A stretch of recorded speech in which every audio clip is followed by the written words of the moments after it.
નમસ્કાર દર્શક મિત્રો, હું છું ગોહિલ પિનાકીન જુનિયર બચ્ચન ભાવનગર ગુજરાત ખુશ્બુ હે ગુજરાત કી।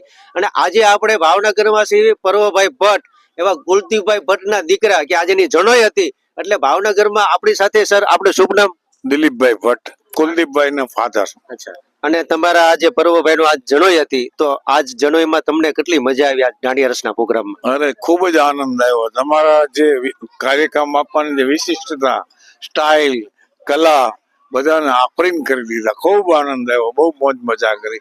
આજની જેવો આનંદ પરિવાર ક્યારે માણીએ એની આતુરતાથી રાહ જોઈએ। પણ એમાં અમારા પર્વભાઈ મોટા થાય ને લગ્નમાં તો હજી આપણે બધાને આવવાનું છે, તમારે આવવાનું છે। અમે વૃદ્ધ અમિતાભને બોલાવશું।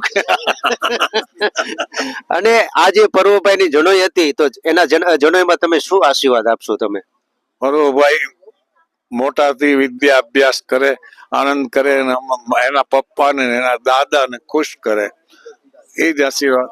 અને અત્યારે બીજા પણ એમના દાદા છે, આપણે નાના છે, સોરી, એટલે એ શું કહેશો તમે? આજ ભાવનગરના બચ્ચન સાહેબે પ્રોગ્રામ આપ્યો પ્લસ તમારા એમના પર્વભાઈ ની જનોઈ છે એ વિશે શું કહેશો? બે શબ્દ। પર્વભાઈ ની જનોઈ નિમિત્તે પિનાકીનભાઈએ ખૂબ જ સરસ પ્રોગ્રામ આપ્યો। બધાને એક સાથે સ્ટેજ ઉપર નચાવ્યા, પછી એ જ પ્રમાણે અને છોકરાઓને પણ ખૂબ રંગત કરાવી અને યુવાનોને પણ ખૂબ સરસ રીતે ટ્રીટ કર્યા અને બહુ સરસ સરસ ગીતો દ્વારા બધાને આનંદ કરાવ્યો।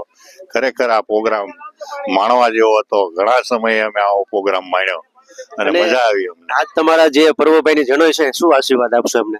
બસ આ સરસ રીતે ભણે અને કુળનું નામ રોશન કરે અને સૌને બધાને આવી જ રીતે જલસા કરાવતા રહે એવી શુભેચ્છા।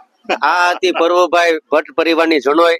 તમારા પરિવારમાં કઈક એવો પ્રોગ્રામ હોય તો બચ્ચન સાહેબ ને બોલાવજો, વડીલોના આશીર્વાદ આમણે અમારી ગાડી હાલ્યા રાખે। બોલાવજો, ચોક્કસ બોલાવજો। બોલો સોમનાથ મહાદેવ કી જય।